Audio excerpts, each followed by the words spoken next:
Good morning. How are you diddling? Excellent. Me too. Thank you very much for asking. Welcome to another episode of Dazed and Confused, my 3 times a week live show where I answer your social media and video questions as best as I possibly can do, or at least I bugger off, get an answer, and then I come back and let you know what the answer is in the next episode. And we're here to answer your questions this morning. Thank you very much for joining us. If you have done, we're live on Twitch, Periscope, Twitter, YouTube, LinkedIn, and a whole host of places on Facebook as well. So plenty of places for you to catch this live broadcast. It's also on replay as well. So if you're watching on replay right now, make sure you stick hashtag replay hello into the comments. If you're listening to the podcast version, thank you very much for subscribing and listening to the podcast as well. So here we are.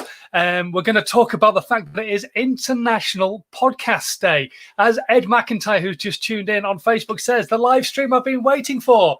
Podcasts, absolutely. We're going to talk all about podcasts this morning as best as I possibly can do. For those of you who don't know who I am and what my background is, I'm Simon Scholes. I'm the founder and creative director of Perception Studios. We're an award-winning visual marketing agency. We help brands and businesses create content that helps them stand out on social media, be it video, animation, aerial photography, graphic work, all that kind of stuff. I'm also a former radio and TV presenter. I'm a former radio producer. And so I have a bit of a background in audio production, shall we say. A few years ago, it became very obvious to me that not every brand, not every business necessarily had a huge budget to have content created on a regular basis like we do for some of our clients. And so I sat down and I was like, well, what can I do to try and help these smaller brands and businesses create content consistently for social media? Because being consistent on social media is so important. So what can I do to help them? I came up with a process. I called it How to 9 Times Your Social Media. I turned it into a former #1 book, which is still available on Amazon for like 99p or something. You can click the link in the section below. And basically that book and what I try to preach takes you through everything from planning your content to podcasting and everything else that happens in between as well to make those things happen and make them work for you. The most important thing being part of the book is that it tries to save you time. It tries to make the content that you're creating work harder for you so that you don't have to necessarily create specific content for every single platform. Don't get me wrong, you should be, but if you don't have the time to do that, and let's face it, if you're running a business on your own, the chances are you probably don't, then if you can't afford to outsource these projects and these different tasks, what can you do to still at least be communicating? Because if you're not communicating, then nobody can hear what it is that you've got to say. So that's what these lives are all about. That's why I've been doing them since the start of lockdown. I went live like 7 days a week for 10 weeks. Now I've been going live 3 times a week for the last, whatever it is, 18 weeks or something. Basically just here to try and help you get creating content, but most importantly, for free. Because once you've got to a stage where you're creating content for free and you're putting stuff out there, and eventually you start to get some money coming in, that's when you can start paying for the expert help, the expert advice, all that kind of stuff. Good morning to Adam Parr, who's joined us this morning on LinkedIn on his podcast. It's a great podcast. Hello to James Gibbons as well, who's just joined us. And Kathy Jacks, who's got the most amazing app coming out very, very soon. In fact, I need to have a chat with Kathy. We might try and get her on one of the lives very soon to chat about it. Once the app's live and the dust has settled a bit, her app is incredible and her story is amazing as well. And you need to hear what she's got to say. But anyway, we'll move on from that right now. We're going to talk podcasting and how important podcasting is for your brand, for your business. Have you ever considered doing a podcast for your brand and for your business?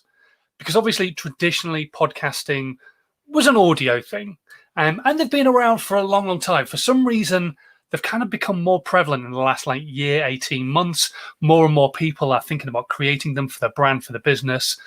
But they've been around for a long time, a lot longer than you would probably imagine. But have you ever considered a podcast for your brand, for your business? The reason I ask this is because so many people haven't. But yet so many people are not willing to maybe do video content, but you could do audio content where you're not actually seen because people are scared about being seen, maybe not too happy about what they look like on camera, all that kind of stuff. These are things that you have to eventually overcome. But to get to the stage where you can start creating content, you could still have video content from a podcast. And a podcast is just a great way of communicating with your audience, painting a picture with the words that you're saying, but most importantly, remove pretty much every element of friction that all other social medias actually create. Because if you are a great writer, that is fantastic. You're a great writer and you can write a fantastic blog. But if I don't want to sit down and read it, how am I going to get the value from you? If you are a great communicator by a video, that's fantastic. But what if I don't have the time to sit down and watch content like this, for example? This video is going to be maybe 15, 20 minutes long.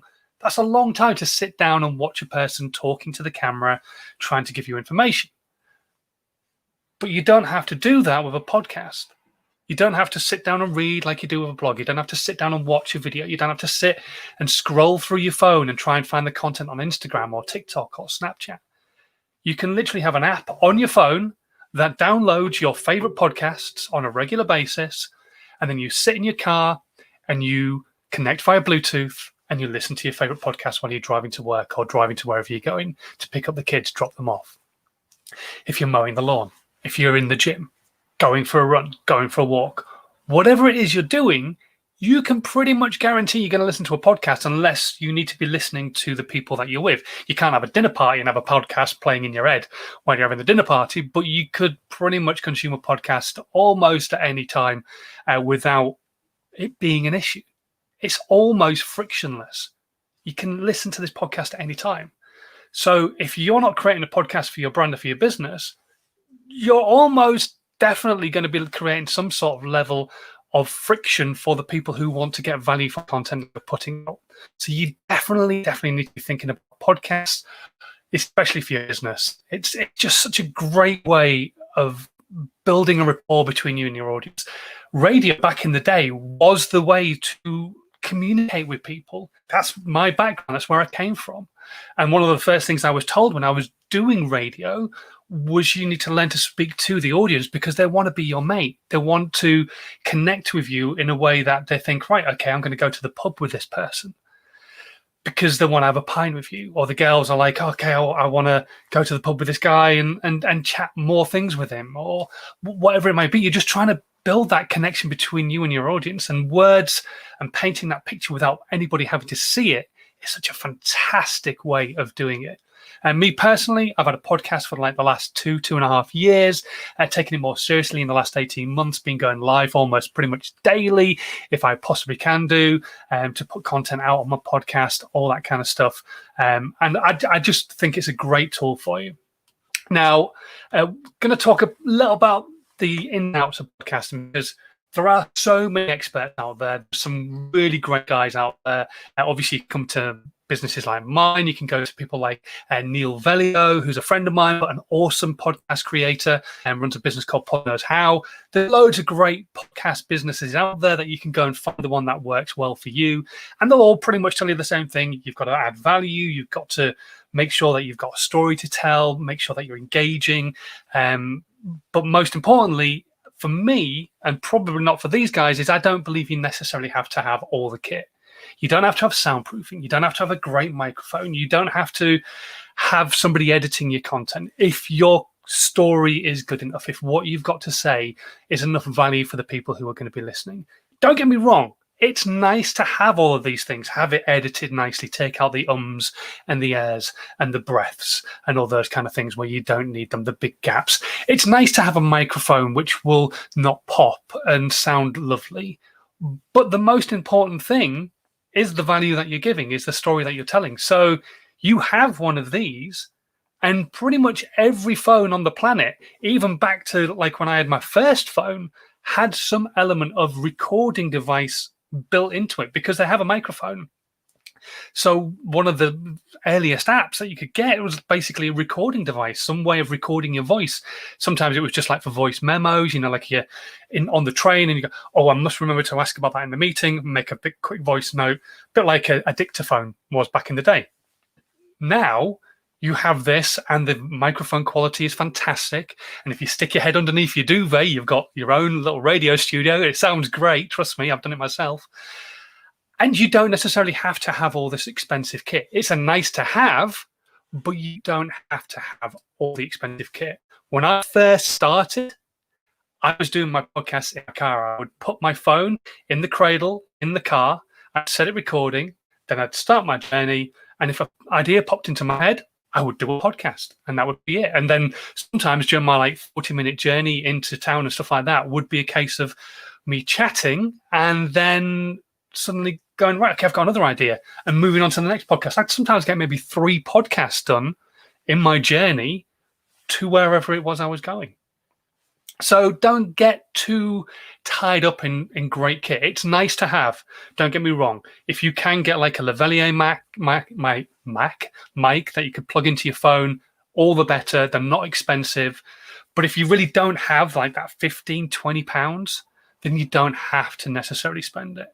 This microphone here, not expensive at all. But does it sound better than it would do if I was using like a little Lavalier mic that I have? Probably, yeah, because there's none of the ruffle or that kind of stuff.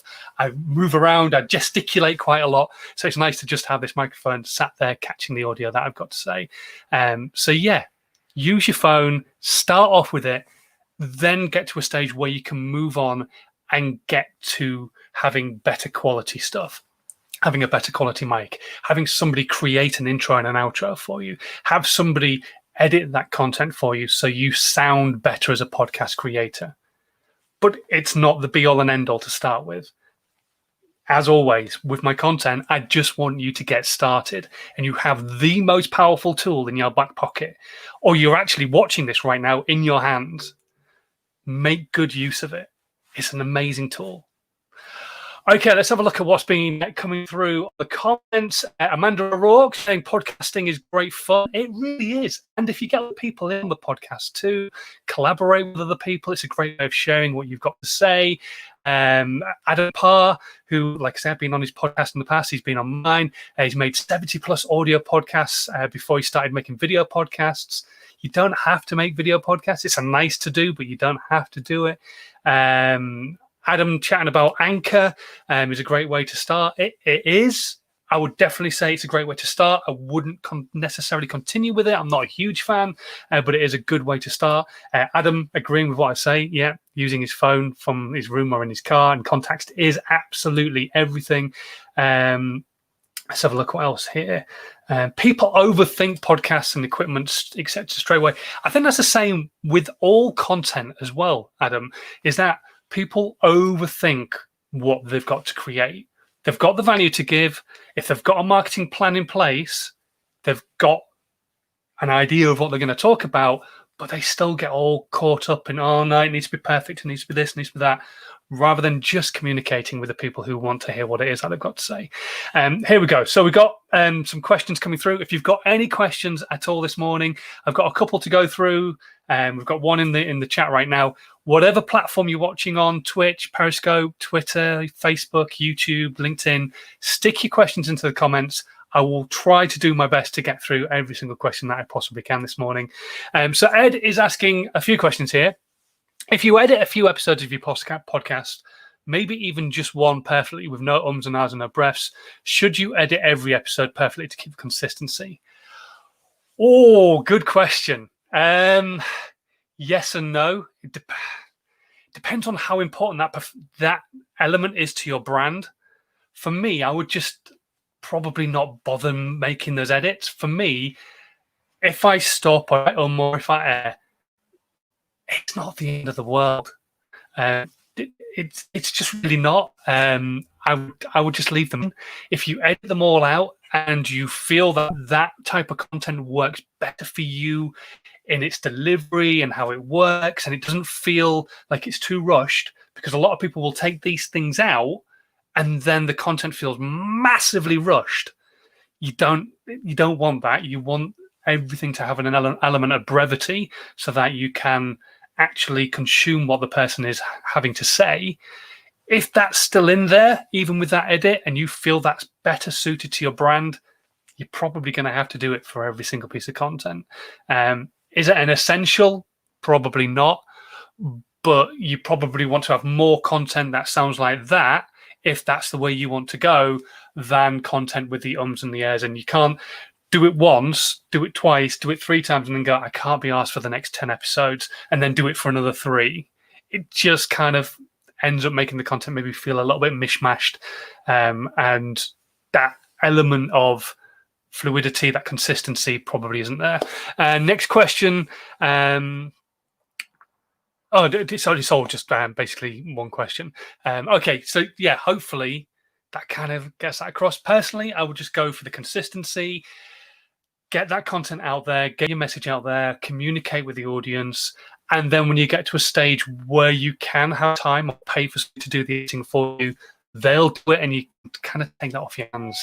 If you're not an editor yourself, then it's probably going to take you way longer than it needs to edit that piece of content.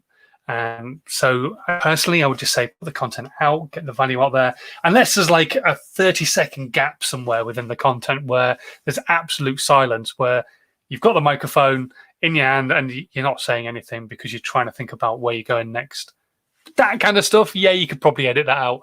But a few ums and ahs, we are all human, and humans still have to stop and think about what their next thing is that they're going to say. So why take them out?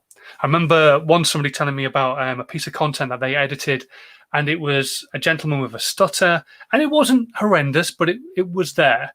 And so he edited effectively out the stutter. So the guy had fluidity to everything.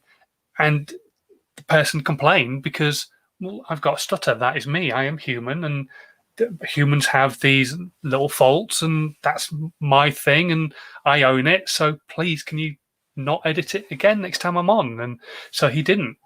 So yeah, I think taking those things out, they're not necessary really, unless they're really, really obvious and bad, and maybe a crutch for somebody. Some people will use certain things as a crutch. They'll say over and over again.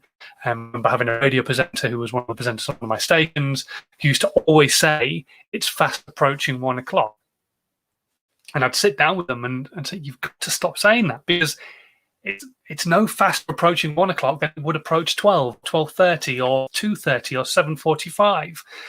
It's not fast approach. It is coming up to 1 o'clock.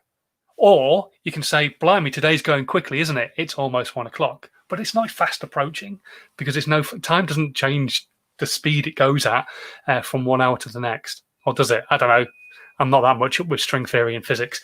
Anyway, right. If you've got any more questions at all about podcasts and all that kind of stuff, stick them into the comments. I will do my best to answer as many of them as I can do. I've got a couple of email questions that came in, so let's have a quick look at those. Jenny is asking the question, I run a bed sock company. Sounds interesting. I might have to look you up. Should I be using Pinterest? Absolutely. Now, Pinterest is a very female-friendly, heavy platform, but it's so visually based. And the product that you're selling, I would imagine, is quite visual and about being comfortable and all that kind of thing. You could have some great content created that would hit really hard on Pinterest. And the great thing about Pinterest is if you're regular on there, your reach goes really high.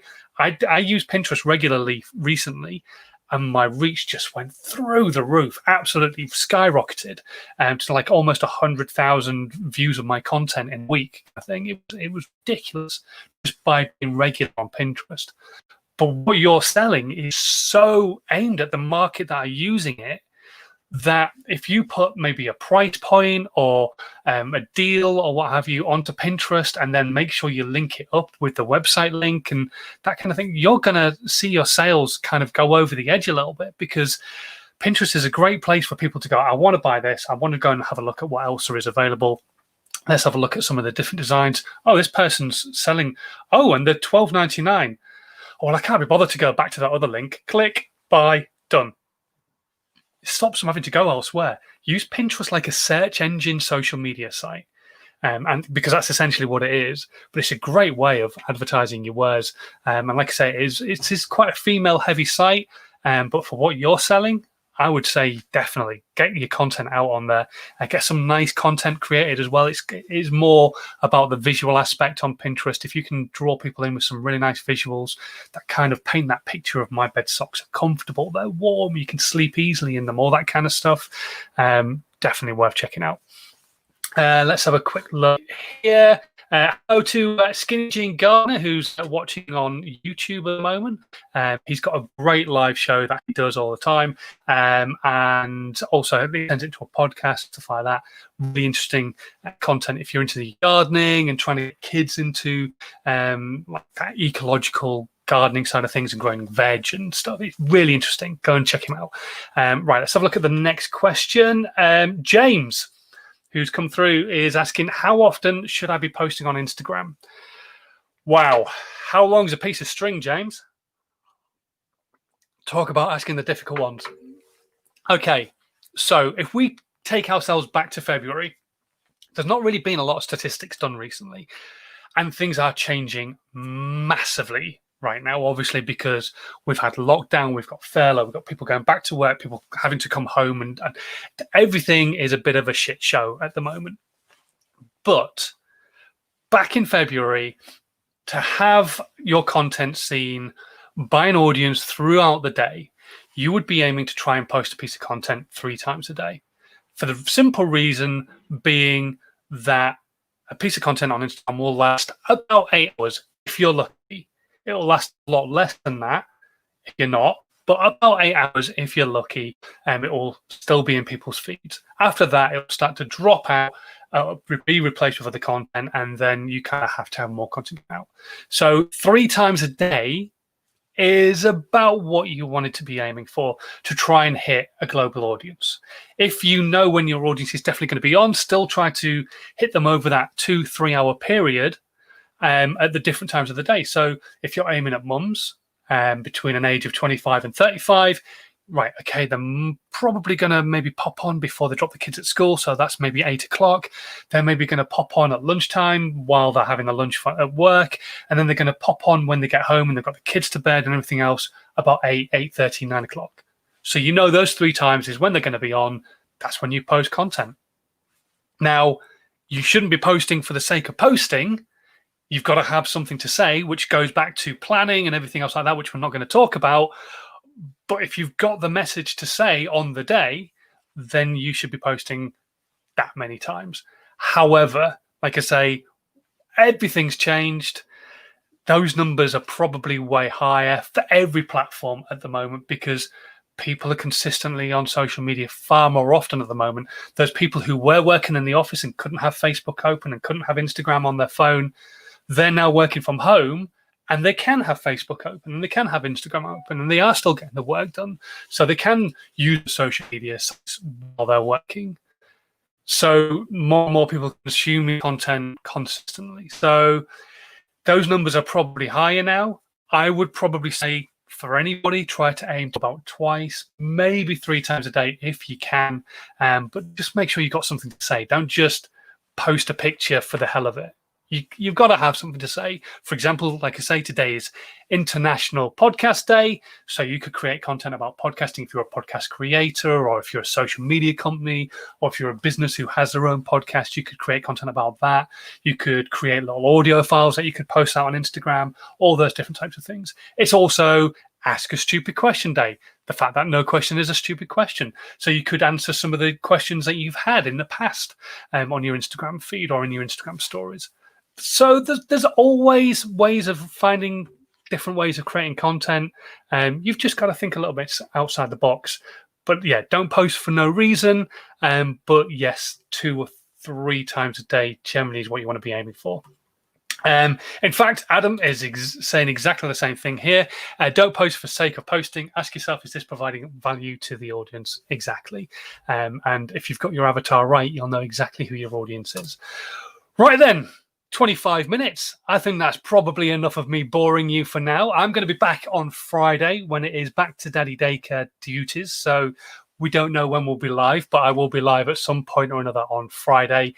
But until then, thank you very much for watching. If you are watching the replay at the moment, stick your questions into the comments. We can move the questions to this coming Friday and answer them then, if that will help. Or I can come back to you. Well, if you listen to the podcast, drop me an email. My email address is in the section below.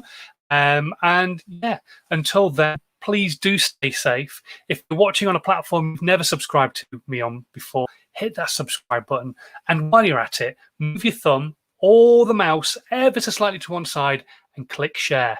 Let more people know about this content. Let's keep building the community, get more people chatting within the chat, helping each other out, and hopefully we can build the community and get more questions in from everybody on the next live broadcast. But until then, like I say, it's a weird situation at the moment, so please do stay safe, but have a good rest of your Wednesday even, and I'll catch you on Friday. Have a good one.